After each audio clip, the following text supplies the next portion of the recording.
قبیلہ قریش کا سردار اعلیٰ ابو سفیان، جو کسی وقت للکار کر بات کیا کرتا تھا اور مسلمانوں کے گروہ کو محمد کا گروہ کہہ کر انہیں پلے ہی نہیں باندھتا تھا، اب بجھ کر رہ گیا تھا۔ خالد بن ولید رضی اللہ عنہ کے قبول اسلام کے بعد تو ابو سفیان صرف سردار رہ گیا تھا۔ یوں لگتا تھا جیسے جنگ و جدل کے ساتھ اس کا کبھی کوئی تعلق رہا ہی نہ ہو۔ عثمان بن طلحہ اور عمر بن العاص رضی اللہ عنہ جیسے ماہر جنگجو بھی اس کا ساتھ چھوڑ گئے تھے۔ اس کے پاس ابھی اکرمہ اور صفوان جیسے سالار موجود تھے، لیکن ابو سفیان صاف طور پر محسوس کرنے لگا تھا کہ اس کی یعنی قریش کی جنگی طاقت بہت کمزور ہو گئی ہے۔ تم بزدل ہو گئے ہو ابو سفیان، اس کی بیوی ہند نے ایک روز اس سے کہا۔ تم مدینہ والوں کو مہلت اور موقع دے رہے ہو کہ وہ لشکر اکٹھا کرتے چلے جائیں اور ایک روز آ کر مکے کی اینٹ سے اینٹ بجا دیں۔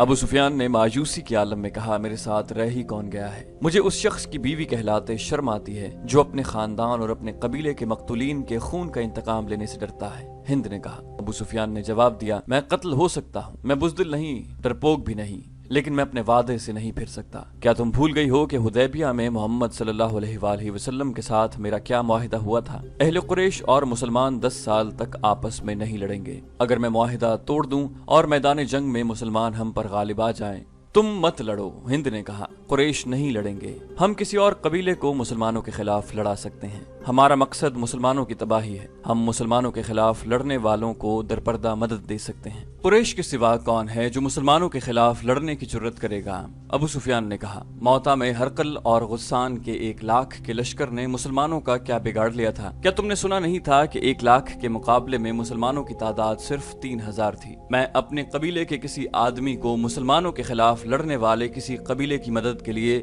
جانے کی اجازت نہیں دوں گا۔ ہند نے غضبناک لہجے میں کہا، مت بھولو ابو سفیان، میں وہ عورت ہوں جس نے احد کی لڑائی میں حمزہ کا پیٹ چاک کر کے اس کا کلیجہ نکالا اور اسے چبایا تھا۔ تم میرے خون کو کس طرح ٹھنڈا کر سکتے ہو؟ تم نے حمزہ کا نہیں، اس کی لاش کا پیٹ چاک کیا تھا۔ ابو سفیان نے ہونٹوں پر طنزیہ مسکراہٹ لا کر کہا، مسلمان لاش نہیں اور وہ جو کچھ بھی ہیں، خدا کی قسم میں معاہدہ نہیں توڑوں گا۔ معاہدہ تو میں بھی نہیں توڑوں گی، ہند نے کہا، لیکن مسلمانوں سے انتقام ضرور لوں گی، اور یہ انتقام بھیانک ہوگا۔ قبیلہ قریش میں غیرت والے جنگجو موجود ہیں۔ آخر تم کرنا کیا چاہتی ہو؟ ابو سفیان نے پوچھا۔ تمہیں جلدی پتہ چل جائے گا، ہند نے جواب دیا۔ مکہ کے گرد و نواح میں خزاعہ اور بنو بکر 2 قبیلے آباد تھے۔ ان کی آپس میں بڑی پرانی عداوت تھی۔ حدیبیہ میں جب مسلمانوں اور قریش میں صلح ہو گئی اور 10 سال تک عدم جارحیت کا معاہدہ ہو گیا، تو یہ دونوں قبیلے اس طرح اس معاہدے کے فریق بن گئے کہ قبیلہ خزاعہ نے مسلمانوں کا اور قبیلہ بنو بکر نے قریش کا اتحادی بننے کا اعلان کر دیا۔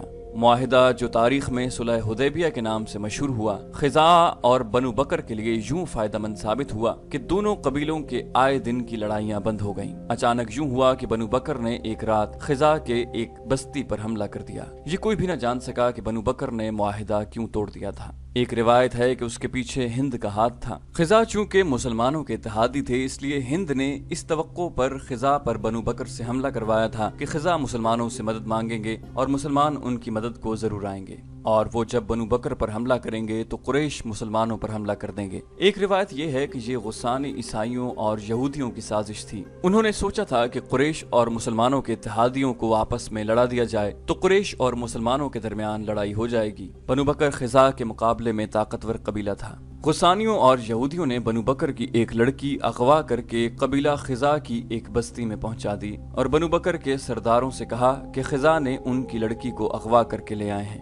بنو بکر نے جاسوسی کی اور پتہ چلا کہ ان کی لڑکی واقعی خزاعہ کی ایک بستی میں ہے۔ ہند نے اپنے خاوند ابو سفیان کو بتائے بغیر قریش کے کچھ آدمی بنو بکر کو دے دیے۔ ان میں قریش کے مشہور سالار اکرمہ اور صفوان بھی تھے۔ چونکہ حملہ رات کو کیا گیا تھا، اس لیے خزاعہ کے 20 آدمی مارے گئے۔ یہ راز ہر کسی کو معلوم ہو گیا کہ بنو بکر کے حملے میں قریش کے آدمی مدد کے لیے گئے تھے۔ خزاعہ کا سردار اپنے ساتھ 2-3 آدمی لے کر مدینے چلا گیا۔ خزاعہ غیر مسلم قبیلہ تھا۔ اس کے یہ آدمی حضور اکرم صلی اللہ علیہ وآلہ وسلم کے پاس पास पहुंचे और आपको बताया कि बनु बकर ने कुरैश की पुष्ट पनाही से हमला किया और कुरैश के कुछ जंगजू भी इस हमले में शरीक थे। खिजा के एलची ने हुजूर सल्लल्लाहु अलैहि वसल्लम को बताया कि अकरिमा और सफवान भी इस हमले में शामिल थे। रसूल अकरम सल्लल्लाहु अलैहि वसल्लम गुस्से में आ गए। ये मुआहिदे की खिलाफ वर्जी थी। आप सल्लल्लाहु अलैहि वसल्लम ने मुजाहिदीन को तैयारी का हुक्म दे दिया। मौरिख लिखते हैं कि रसूलुल्लाह सल्लल्लाहु अलैहि वसल्लम का रद्द अमल बड़ा ही शदीद था।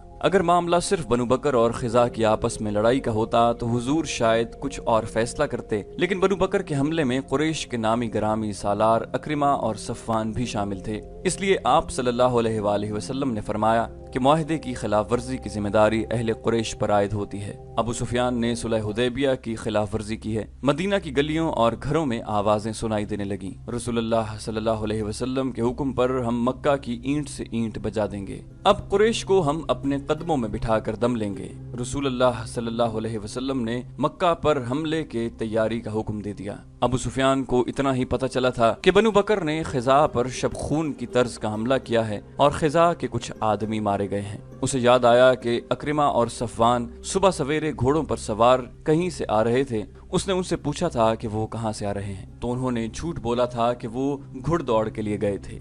दोपहर के वक्त जब उसे पता चला कि बनु बकर ने खिजा पर हमला किया है तो उसने अकरिमा और सफवान को बुलाया। तुम दोनों मुझे किस तरह यकीन दिला सकते हो कि खिजा की बस्ती पर बनु बकर के हमले में तुम शरीक नहीं थे?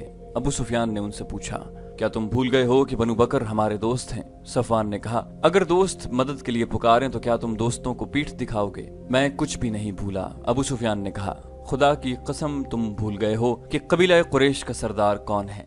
मैं हूँ तुम्हारा सरदार। मेरी इजाजत के बगैर तुम किसी और का साथ नहीं दे सकते। अबू सुफियान, अकरिमा ने कहा, मैं तुम्हें अपने कबीले का सरदार मानता हूँ। तुम्हारी कमान में लड़ाइयाँ लड़ी हैं, तुम्हारा हर हुक्म माना है, लेकिन हम देख रहे हैं कि तुम कबीले के वकार को मजरूह करते चले जा रहे हो। तुमने अपने दिल पर मदीना वालों का खौफ तारी कर लिया है। अगर मैं कबीले का सरदार हूँ तो मैं किसी को ऐसा जुर्म बख्शूंगा नहीं जो तुमने किया है। अबू सुफियान ने कहा। अबू सुफियान, अकरिमा ने कहा, वो वक्त तुम्हें याद होगा जब खालिद मदीना को रुखसत हुआ था। तुमने उसे भी धमकी दी थी और मैंने तुम्हें कहा था कि हर किसी को हक हासिल है कि वो उस अकीदे का पैरोकार हो जाए जिसे वो अच्छा समझता है। और मैंने तुम्हें ये भी कहा था कि तुमने अपना रवैया न बदला तो मैं भी तुम्हारा साथ छोड़ने और मोहम्मद सल्लल्लाहु अलैहि वसल्लम की इताअत कबूल करने पर मजबूर हो जाऊंगा। क्या तुम नहीं समझते कि बावकार लोग अपने अहद की खिलाफ वर्जी नहीं किया करते? अबू सुफियान ने कहा, तुमने बनु बकर का साथ देकर और मुसलमानों के इत्तेहादी कबीले पर हमला करके अपने कबीले का वकार तबाह कर दिया है। अगर तुम ये सोच रहे हो कि मोहम्मद सल्लल्लाहु अलैहि वसल्लम ने मक्का पर हमला कर दिया तो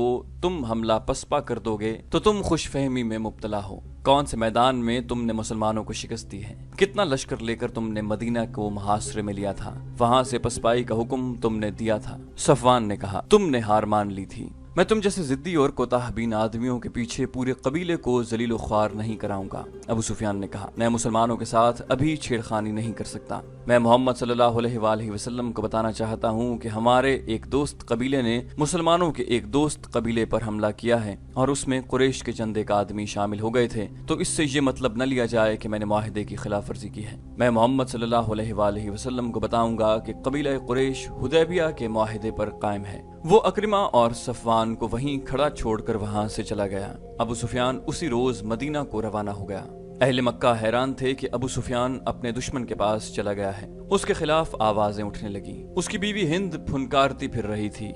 मदीना पहुंचकर अबू सुफियान ने जिस दरवाजे पर दस्तक दी वो उसकी अपनी बेटी उम्मे हबीबा रज़ियल्लाहु अन्हा का घर था। दरवाजा खुला, बेटी ने अपने बाप को देखा तो बेटी के चेहरे पर मुसरत की बजाय बेरुखी का तासुर था। बेटी इस्लाम कबूल कर चुकी थी और बाप इस्लाम का दुश्मन था। क्या बाप अपनी बेटी के घर दाखिल नहीं हो सकता?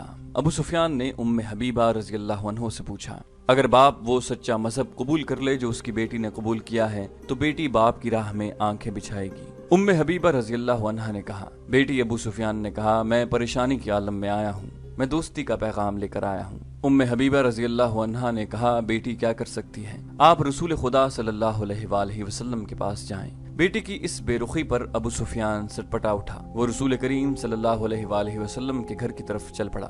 रास्ते में उसने वो शिनासा चेहरे देखे जो कभी अहले कुरैश कहलाते थे और उसे अपना सरदार मानते थे, अब उससे बेगाने हो गए थे। वो उसे चुपचाप देख रहे थे। वो उनका दुश्मन था। उसने उनके खिलाफ लड़ाइयाँ लड़ी थीं।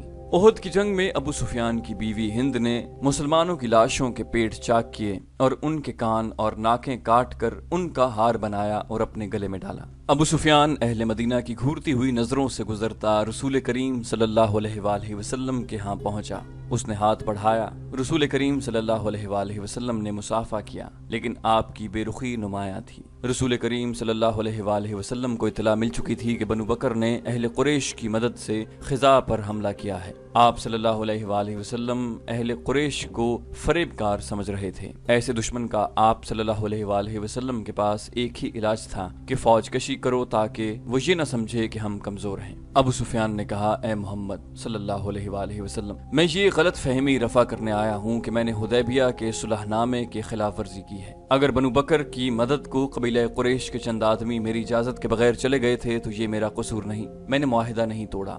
अगर तुम चाहते हो तो मैं मुआहिदे की तजदीद के लिए तैयार हूँ। मौरखीन इब्न हशाम और मगाजी की तहरीरों से पता मिलता है कि रसूल अकरम सल्लल्लाहु अलैहि वसल्लम ने न उसकी तरफ देखा न उससे कोई बात की। रसूल करीम सल्लल्लाहु अलैहि वसल्लम की खामोशी ने अबू सुफियान पर खौफ तारी कर दिया। वो वहां से उठा और अबू बकर रज़ियल्लाहु अन्हु से जा मिला। अबू सुफियान ने अबू बकर रज़ियल्लाहु अन्हु से कहा कि मोहम्मद सल्लल्लाहु अलैहि वसल्लम मेरी बात सुनने को तैयार नहीं। तुम हम में से हो अबू बकर, खुदा की कसम हम घर आए मेहमान के साथ ऐसा सलूक नहीं किया करते कि उसकी बात भी न सुने।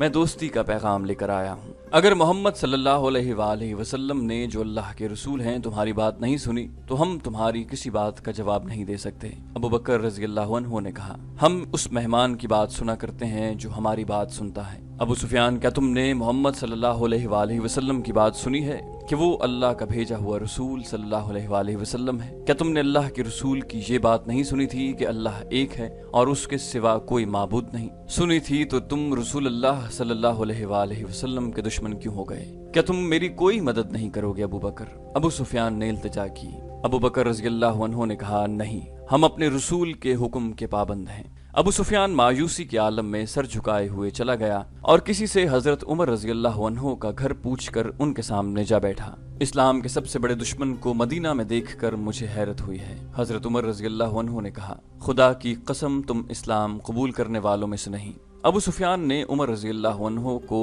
मदीना में आने का मकसद बताया और ये भी कि रसूल करीम सल्लल्लाहु अलैहि वसल्लम ने उसके साथ बात तक नहीं की और अबू बकर ने भी उसकी मदद नहीं की। मेरे पास अगर चूंटियों जैसी कमजोर फौज भी हो तो भी तुम्हारे खिलाफ लड़ूंगा। हजरत उमर रज़ियल्लाहु अन्हु ने कहा, तुम मेरे नहीं मेरे रसूल सल्लल्लाहु अलैहि वसल्लम और मेरे मजहब के दुश्मन हो। मेरा रवैया वही होगा जो अल्लाह के रसूल सल्लल्लाहु अलैहि वसल्लम का है। अबू सुफियान फातिमा रज़ियल्लाहु अन्हा से मिला, हजरत अली रज़ियल्लाहु अन्हु से मिला, लेकिन किसी ने भी उसकी बात न सुनी। वो मायूस और नामुराद मदीना से निकला। उसके घोड़े की चाल अब वो न थी जो मदीना की तरफ आते वक्त थी। घोड़े का भी जैसे सर झुका हुआ था। वो मक्का को जा रहा था।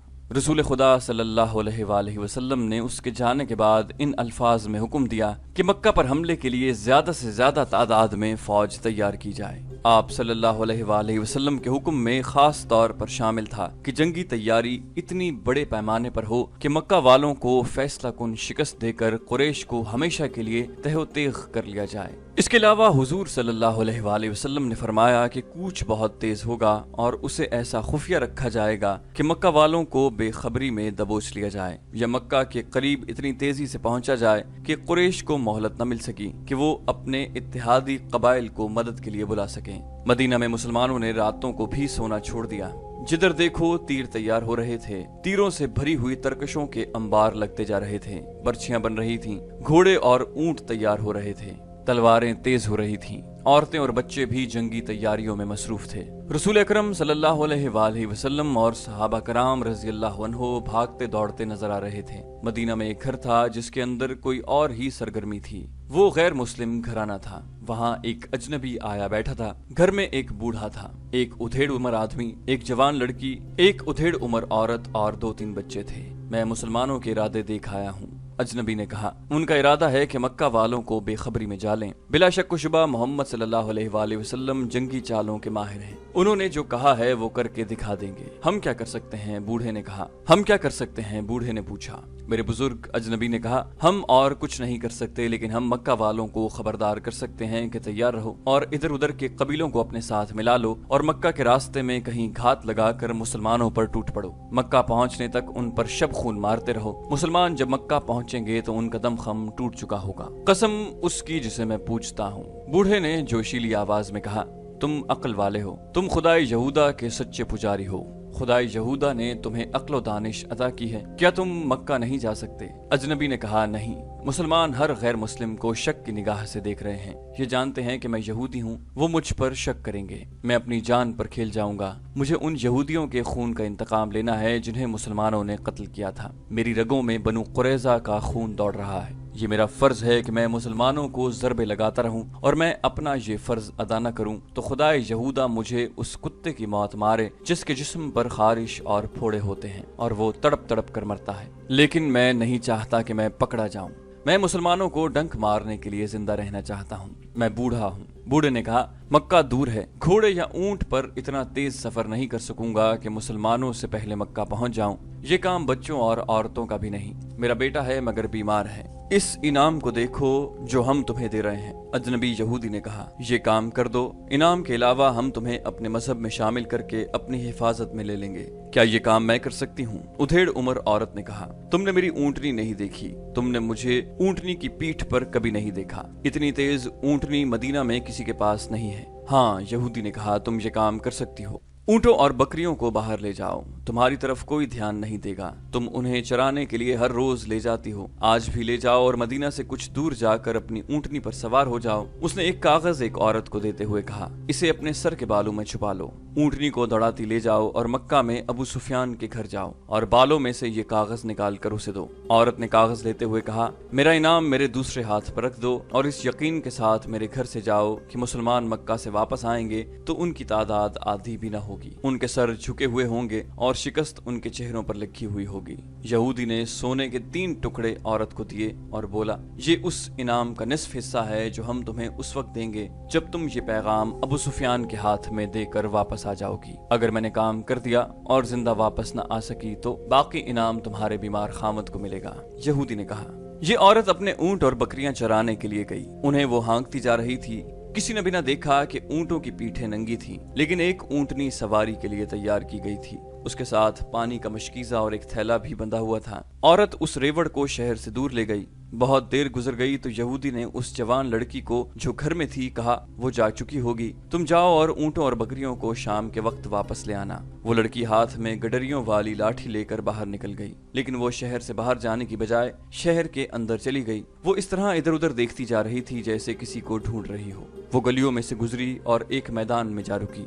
वहां बहुत से मुसलमान ढालें और तलवारें लिए तेगजनी की मशक कर रहे थे। एक तरफ शुतर दौड़ हो रही थी और तमाशाइयों का भी हुजूम था। लड़की उस हुजूम के इर्द गिर्द घूमने लगी। ये किसी को ढूंढ रही थी। उसके चेहरे पर परेशानी के आसार थे जो बढ़ते जा रहे थे। उसके कदम तेजी से उठने लगे। एक जवान साल आदमी ने उसे देख लिया और बड़ी तेज चलता उसके पीछे गया। करीब पहुंचकर उसने धीमी आवाज से कहा, जारिया। लड़की ने चौंक कर पीछे देखा और उसके चेहरे से परेशानी का तासुर उड़ गया। जारिया ने कहा, वहीं आ जाओ, और वो दूसरी तरफ चली गई। जारिया को वहां पहुंचते खासा वक्त लग गया जहां वो औरत ऊंटों और बकरियों को ले जाया करती थी। ऊंट और बकरियां वहीं थीं, वो औरत और उसकी ऊंटनी वहां नहीं थे। जारिया वहां इस अंदाज से बैठ गई जैसे बकरियां चराने आई हो। वो बार बार उठती और शहर की तरफ देखती थी। उसे अपनी तरफ कोई आता नजर नहीं आ रहा था। वो एक बार फिर परेशान हो गई। सूरज डूबने के लिए उफक की तरफ जा रहा था जब वो आता दिखाई दिया। जारिया ने सुकून की आह भरी और बैठ गई। ओह उबैद,